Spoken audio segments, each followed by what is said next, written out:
Welcome to the 293 Code Podcast. Today's episode is Myth of Healing. Let's get a little bit into that. So, toxic positivity versus the truth. Some scars don't fade, they just scar differently. Damn, that's deep. That is deep. Welcome back. I know we've been gone for a while. Yeah, we've been gone, but you know what? It's good to be back. But, the myth of healing, if you think about it, right, it's really deep.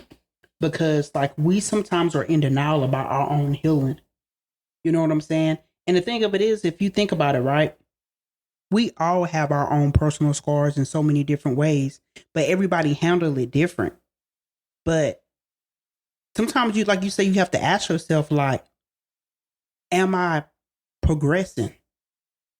And don't get it mixed with the word fits, but are you progressing in the right way to actually be able to take those steps, move forward, stand up tall, and say, you know what? Even though I may be taking baby steps, I'm getting somewhere finally. You know what I'm saying? That's true. Because you can't use the word fixed. Nobody's ever going to be fixed. But then you cannot be in denial of what you got going on personally with yourself. And I know it's hard for a lot of people to look in that mirror or say they may wake up one morning and be like, you know what? I'm a drug addict. I'm an alcoholic. I have mental health issues. I have psychosis. But then the thing of it is, sometimes you can admit that to yourselves. And sometimes right after that becomes the but. Well, I'm like this because of this. I do this because of that. When are you really going to stop and be straight up with yourself and say, I'm tired. I'm ready to start working on myself. Yeah. But that's a different tone. I didn't say I'm tired and I need to be fixed so that everybody can like me or, see that I'm doing something good. But I think it's just easier for folks to say the word fix because people don't want to deal with, am I constantly going to keep hurting? Is this constantly going to keep nagging at me? You know what I mean? Yeah, I see what you're saying. And life is hard. I mean, life is fucking hard. We can all take testimony to that. You know what I'm saying? Everybody done been through something where you just be like, man, I'm tired. I'm done. I don't want to do this anymore. We have all had those days. But when you sit there and you think about it, you got to really ask yourself, what am I going to do about it to change for me? Not for anybody else.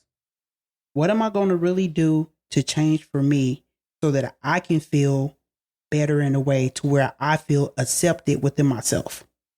Mm-hmm. And that's I'm telling you, that is the hardest thing that you will ever have to do in life, but it's part of the healing process. You know what I'm saying? It's just shit. I still struggle with that personally. You know what I'm saying? Because it looks different for everybody. Right. And it depends on how you was brought up, your background, and what kind of trauma stuff that you've been through in life. But, we have to really dissect healing and take away the word fixed. And that's why some people think healing is a myth in a way, because, when you hear the word heal, you substitute it automatically for fixed. And it's no, those are totally two different things. Healing is being able to accept who you are as a person without putting expectations on yourself and living life in a way to where you're going to have challenges, but you're willing to still get up every day and fight the fight. That's what healing is. That's a good way to put it. Yeah. Very good way to put it. You know what I'm saying? That's what it is. And the only reason why I can sit there and say that today, here right now, is because, hell, I'm a product of that. Right. And I had to learn it. I really had to learn that. Because, think about it, Charity. We're our own worst enemies. We're our own worst critic. We are. You know what I'm saying? And in the back of your mind, you feel like you have to be perfect. Well, if you show people your scars, then your thought is, what are they going to think of me? Right. Because your scars come with different types of behavior, right? It comes with pain. It comes with pain, fear. It comes with abandonment, pleasing, yeah. you know. So you try to hide those scars and just say, you know what, I'm fixed. And now these days, and this is the other thing, myth of healing. We have, you know, TikTok. Yeah. There's a lot of TikTok therapists out there. And, you know, some are good because some of them will let you know, look, this is just general. It's not just one person. Right. But they tell you at the end, you need to go speak with a therapist and have individual one-on-one so you can work on those healing and get the tools that you need to heal. But you know what it is about healing that I think scares a lot of people? What? Is because you have to open that book. You have to be able to dissect yourself.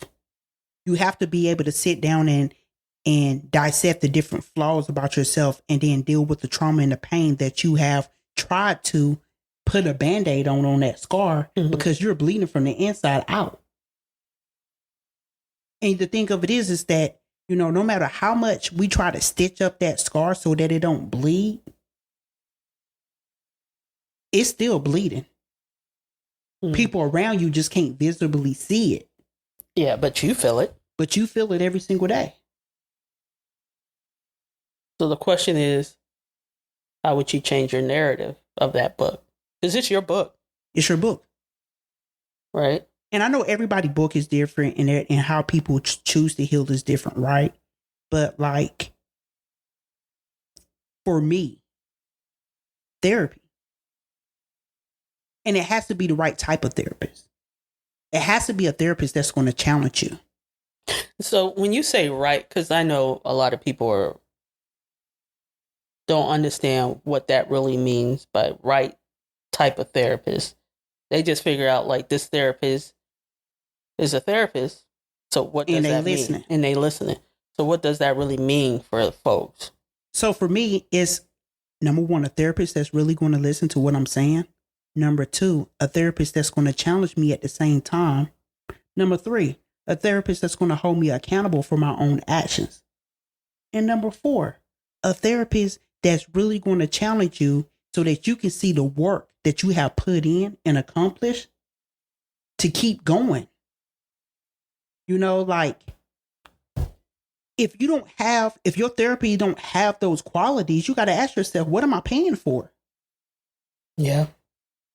You know, because I mean, you get some therapists that'll be here like, well, you paying me or whatever. I can sit here and listen to you vent. But if they're not challenging you on what you're doing every week or whenever you come back, or you're not getting homework to work on yourself, it's easy to just say, hey, well, I did the work. It's like turning in, homework. Yeah, that's true. But if they're not giving you tools and techniques and tasks to challenge you to where you don't feel something internally, then you got to be like, hey, what you wasting your money for? Because that's what they're there for. All those qualities right there. Like you get, like some people be like, oh, I've been seeing this therapist for so many years. And it's just like, they listen to me. What else are they doing? But what's their qualifications? Right. Too? What else are they doing? Because anybody can listen to somebody. Because if you get a therapist that doesn't have trauma experience or whatever experience that's really deep, like, it's not going to work out for you. Well, and also if you get a therapist that is scared to challenge you because they don't want to upset you, or they just become that yes person to everything that you're saying, like you're not in the wrong on anything that you ever done, those are kind of like red flags. So it's just kind of like, that's why some people don't like therapy. They feel like, well, they listened to me, it didn't help. Well, they'd be quick to say it doesn't help. Right. They go like maybe 1 or maybe 4 sessions, right? And they figure out by the 4th session that they should be feeling better, right? Right. But they go and they said, I feel worse. No, what's happening is that therapist is probably bringing up stuff that you really do need to focus on, but you're so focused on, I just need to be fixed now. We're in a society where we're really What's the word I'm looking for? I know it's at the tip of my tongue. We like quick fix. Yeah, it's like that easy delivery. They like to be door dashed. You know what I'm saying? You know how like me, I'm just gonna order some food and then it just come right to me. That's how they kind of see it in a therapeutic way. Oh, I'm gonna go to the therapist today, and when I come out of here, I better be feeling good. You know what I'm saying? And she or he gonna get me right. Right. They want to be door dashed, in and out, and it's just like as you get older, you know what I'm saying? Life doesn't work like that. As you get older, you notice that everything around you starts slowing down at a pace to where you just like, I can no longer run. Think about it. Because everything just start coming up and rising. Then you sit back on life and be like, man, I done spent all this time and all these years and I'm still feeling stuck back in the place where I was a kid again. Right. Because you never dealt with it. Right. You know? And as an adult, when you able to get that freedom to speak on things, you think that you have healed in a way to where you just like, I outgrew it. But did you talk about it? You know what I'm saying? That's true. So it's just like one of the things, like look at this as a scenario. Imagine yourself being 6 feet tall, but you still carrying on the weight and the pants as if you were 8-year-old. So now you done went from regular size pants from high waters to capris. They about to be Daisy Duke shorts because you still carrying the same pants. That's true. You know, it's the same thing as carrying baggage, right? Mm-hmm. Well, hey, you getting taller, the pants are still, look, they tight as hell. They shrinking. You know what I'm saying? They gonna rise up so high, the stress level, heart attack, stroke, death. Death. Because you never took off the pants. Silent killer. Right. You never took off the pants. You constrict yourself. Right. And you think about it, just the analogy. As you're growing, you get bigger in size, the pants get tighter. So all it's doing is just sucking the life out of you. Mm-hmm. Because you won't take them off. And that's how a lot of us live our life. No, you're right. And here's another thing I just read up on. Positivity vibes only. Have you ever heard someone say that? Oops, we're only doing positivity vibes only. Yeah. Only good vibes. Or I can't watch that. That's just it's just messing with my aura. That's negative vibe, right? And you know what? And we're not saying that like you can't be positive and you can't have positive vibes, but like what you just said. Well, it requires a reality check. Right. It really does. Because like everybody's not going to be positive 24/7. No. In order to heal, you got to acknowledge what you're going through, right? Or what you went through.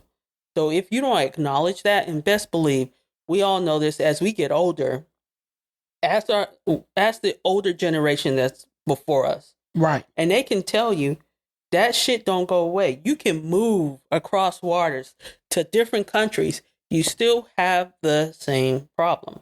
Yep. You can be positive. And here's the problem. Here's the thing. A lot of people who do meditation. Right. There's a lot of people who think this way. Positivity. If I meditate and just let it flow, let it come through me and let it go out to me, then I'm good. But the problem's still there. You still haven't acknowledged the problem.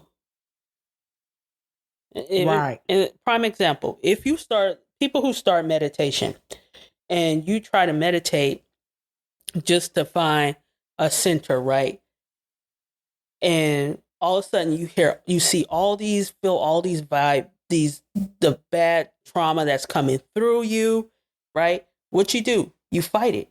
Yeah. So when you come to after meditating, you're going to be relaxed. No, you're right. So you got to acknowledge it and let it come.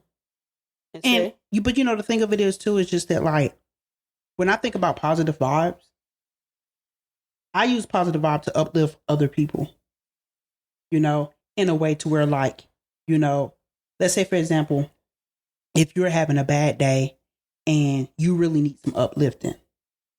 Hey, I'm going to send positive vibes your way. I hope that things get better.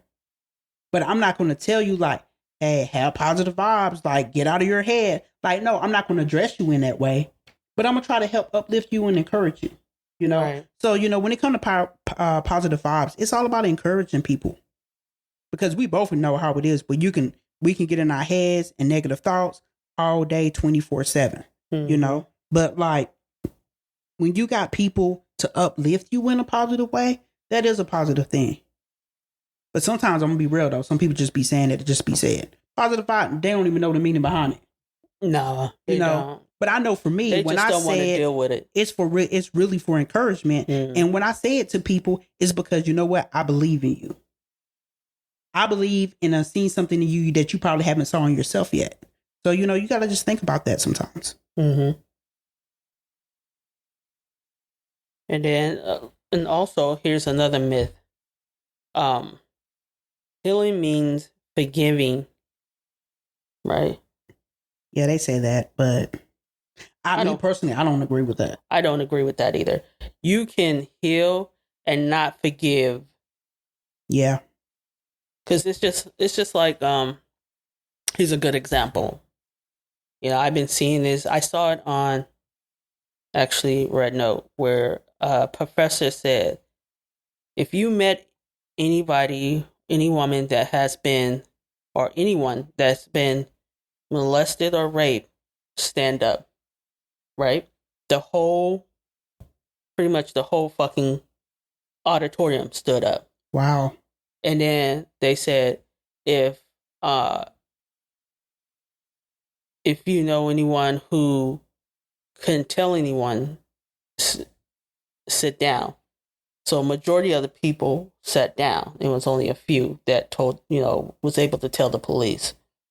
But then you think about it, you think, okay, this person is probably struggling with, I got to forgive. Because we're in a forgiving society. We're in a very religiosity society. Right. You got to forgive. And, they used to say this in church. You just got to forgive and move on. Yeah. Right? And so then you grow up struggling. Okay, I need to forgive the person that did this to me, right? Right. But then you're causing yourself more headache. Well, then at the same time, when you forgive, it's like they expect for you to forgive, not talk about it again. Not talking about it. So you can't bring it back up. You can't bring it back up. Saying? You should forgive and just move on. The whole move on. And you know what? As we get older, we realize life doesn't work that way. No, it doesn't. It doesn't work that way. And it's like once you start working on yourself, then you realize like, hey, I need to know my worth and I can no longer carry everybody else's baggage and I have to put myself first. And when you start putting yourself first, things start looking different. It's scary at first. Things start looking different because then you don't want to tolerate anybody else's bullshit. And you say, hey, this is me. I got to put myself first. And most people may call you selfish too. Yeah. But it's like, that's the start of your healing process. Because now you can allow what you want in and not allow toxicity to come in or certain individuals into your circle that you know that is not ready to deal with you in your healing process. Yeah. And I think people get that confused sometimes because some people will be like, they may have like a bad week or whatever, or just stuff not going right in life. And they had one episode where it's like something positive happened to them or they were just feeling great. And they just feel like, hey, I'm feeling good today. I'm going to keep this energy going. I'm on top of the world. And it's like, whoa. Slow down. I'm not going to take this moment away from you. But now you need to take one thing at a time and then continue to move forward. Because what happens is we get so excited sometimes and we think of like, hey, life finally done turned around. We be so ecstatic, right? The adrenaline runs up and we just ready to take on the world without a cape. And then as soon as we fall back down again, it's just like, man, I'm done. You know? How many times we have done it in life? I know I have a couple of times. I be mad at the world. And now I realize it like, okay, I need to learn how to live life day by day. Because tomorrow's gone. I got to be president today. I'm not worried about the next day. And I said that kind of bad because I said tomorrow's gone. Yeah, you did. Yesterday was gone. I'm living in today, and I can't worry about tomorrow. There you go. Y'all like that edit, right? I had to edit that. Right. But you know what I'm saying? Like, but that's how it is, though. You know? Nah, you right. But I mean, it's good to get people different intake on how they do things, you know? Because some people take, for example, they take going to the gym as a healing process. Some people take going on a walk. It, like I said, it all look different for everybody. But once you start healing in a way to where you start feeling good, looking good, changing for yourself in a way that is positive for you, hey, hands down, I'm gonna be like number one cheerleader for you. Keep doing it. Mm-hmm. Keep doing it.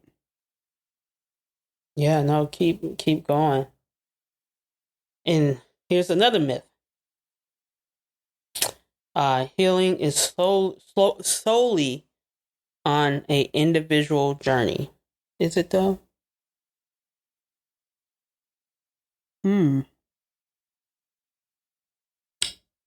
Because really,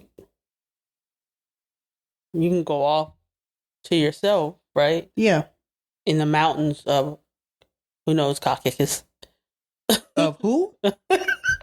You told that word up. You'll go off, but then you'll come back. Yeah. You'll be at one point relaxed, but then you can hit something can spark that trigger again. Something can trigger you. Yeah. Well, Take you know, back. triggering, you know what I'm saying? You, like you said, you can be triggered anytime. Mm-hmm. But also, it's not a bad thing. Like, sometimes you have to take those mental breaks. Yeah. But I think community relationships with the right people, right? Right. You got to have people surrounding you that are good for you. And it don't have to be a lot of people. It don't have to It could just be one person. Yeah.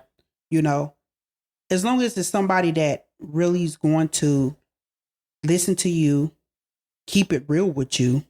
Because you got to have a person that's in your life that's going to be blunt with you.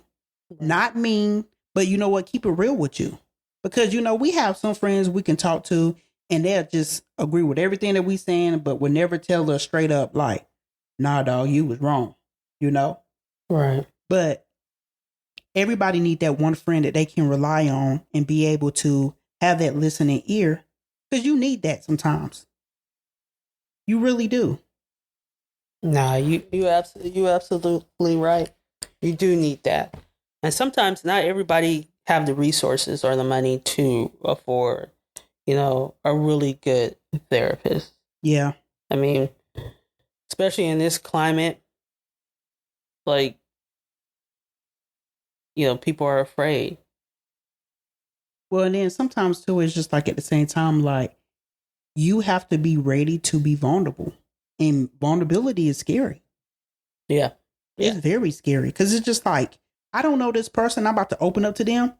What made me think that they're going to care about my life? Nobody ever cared about me. You know what I'm saying? That's the mindset that you go into with it. You know what I'm saying? Because the walls are already put up. Mm-hmm. You're going to be on defense mode because you have to protect yourself depending on what situation you done been in, what you done been through, if you're dealing with abandonment issues, etc. So it's like being vulnerable is like the first step of anything. But you got to give yourself a little bit of credit that, hey, you already took the first step. If you already made that phone call, that appointment, or even made it to the office, that's the first step. So don't knock yourself. You know what I'm saying? You have to give yourself a little bit of credit because most people won't even do that. Right. No, you're right about that. So why does this myth persist? Culturally narrative, you know, made often by media. Healing is a dramatic or a very transformation process. Capitalism. Yeah. You know, I feel like capitalism prime example, wellness industry. Man, they self-help market profits from selling quick fix. They do a lot of quick fix. If you do this, and I'm not saying it can alleviate, but you still need therapy. Yeah, you still need therapy.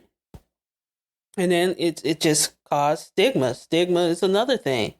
Admitting that some pain lingers can be seen as a weakness. A lot of men have that.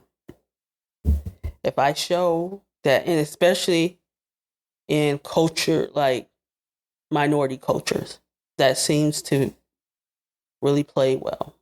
Yeah. Like if I show that I'm struggling, then that'll show that I'm weak, right? Right. And I don't want to show that. And that's just not the way to go about it. So maybe, finding a therapist and rethinking, try to restructure your brain on how I can help me deal with the stigma that follows that I feel like, that's a bad way to say it. Okay, reword it. Rephrase it. Yeah, I'm going to rephrase that. Maybe help me look at mental health differently. Okay, because I always had this stigma about it. So that's a better way to say it. Yeah. And I feel bad for men because men in this society do have that stigma of like, hey dog, if you go talk about your emotions or your feelings or go to therapy, you weak. You're not a man. Mm-hmm. Well, hell, what do a man supposed to look like? That's a good You know question. what I'm saying? Because it was like for years, a lot of like cultures in different like countries and stuff like that, it's like the man is the head of the household, the men bring in the bread, the men support the family. Well, that's a lot of responsibility. It is. But at the same time, what we lacking in between all that? Communication. How your day going? How you're feeling? Are you tired? Everything is always a need and a want. Mm-hmm. And see, when I say need, right, I'm not talking about the need of I really need this. It's a need of the person wanting that. That's different. No. You know what I'm saying? It's just like, when people get stressed out of like, man, we got all these kids, I got to feed the family or whatever. Like I said, form of communication. Because, back in our grandparents' generation or whatever, it was all about, hey, we got to build a family. We got to build a foundation to carry on the name. Yeah. But nobody ever thought about it. Can you really afford that? Because back then they couldn't afford it either. And the prices wasn't as high as it is today. Yeah, you're right about that. So, you know what I'm saying? Like, this is my opinion. The math ain't mathing. Because, when people, now in our generation, when people be like, family is everything. And it is, you know what I'm saying? But then it's just like, it's that generational curse also, because it's just like, when you trying to create and create and create, our mental capacity is different now. Because back then, mental health has always been around. It's just that now, in this century, we just now starting to talk about it and make it noticeable. Because you weren't able to talk about it back then. Nah, you wasn't. So you had to carry on the hurt, the pain, the anger, the unstability, the moods. You know what I'm saying? Because, back then, if you mad at your significant other or whatever, they just didn't talk to each other. Living in the same household. Stonewalling. Exactly. Because they'd be like, well, stuff around here got to get done. So they would just go to the priorities to meet that need. Mm-hmm. They say, well, I'm still providing. And it go either way. The male providing to keep the lights on and stuff in the house, and the woman providing, making sure everybody, got a cooked meal, clothes on their back, house clean. So you know what I'm saying? It was just like, but the thing was lacking was communication. Yeah. Because you hear like kids now that are adults, they be like, growing up, I never seen my parents fight. You know what I'm saying? Because, parents didn't argue in front of their kids. But it doesn't mean that infidelity wasn't going on, abuse wasn't going on.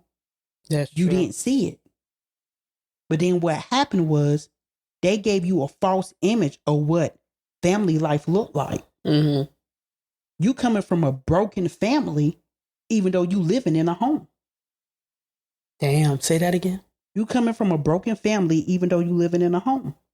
So you got to think about that sometimes, where it's like some people be like, well, I don't understand where you coming from. I didn't have to deal with that. You didn't see it. You didn't see it. That's right. Because ain't nobody I don't care what kind of relationship you in. You know what I'm saying? Whether you married, boyfriend, girlfriend, etc. Girlfriend, boyfriend, whatever.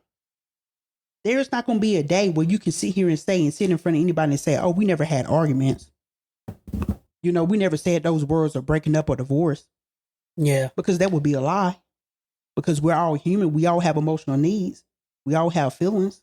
Nah, you're right about that. You know what I'm saying? And then just the same thing we're with all the myth. humans. Right. Just with the same, like what we're dealing with meth, the myth of healing, right? Yeah. When you sit there and you think about it, right?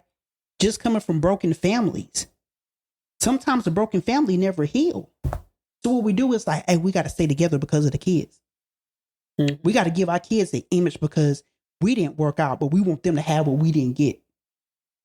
Sometimes we got to stop making decisions for our kids and let our kids make decisions for themselves. Yeah, it's true. Because if you give them a false image, what they're going to do, they're going to go out into the world, be stressed out because they're trying to live the life that they thought you had. Because you didn't keep it real with them. You didn't let them see the struggle.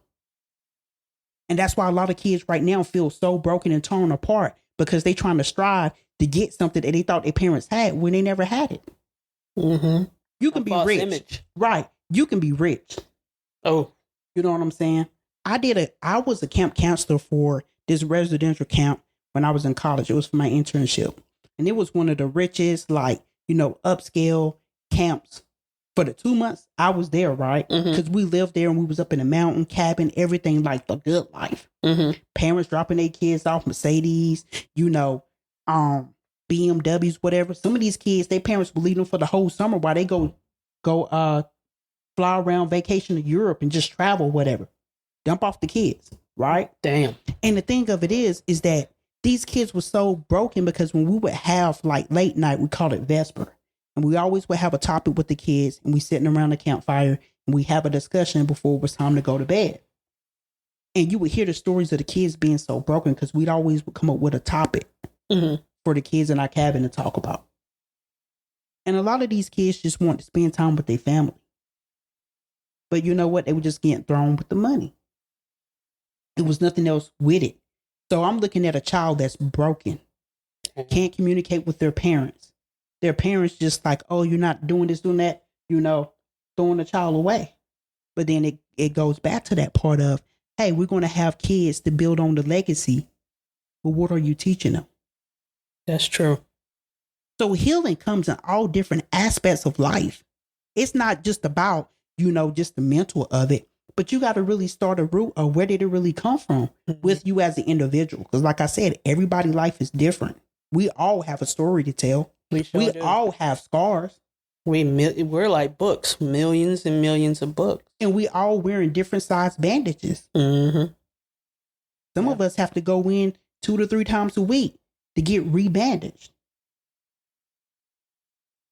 So, I mean, it's just something to think about when it comes to healing. No, you're absolutely right.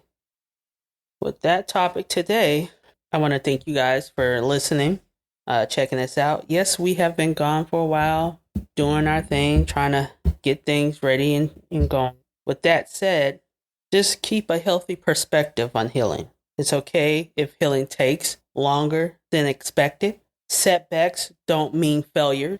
Healing isn't about returning to normal, but creating a new relationship with your past. Some days, survival is healing. Sure is. Take that in, think about it. Sit down, write what your healing is, what your survival is, and then look at yourself in the mirror and ask yourself these questions. What am I healing from? What am I surviving? And remember, it's a journey for you.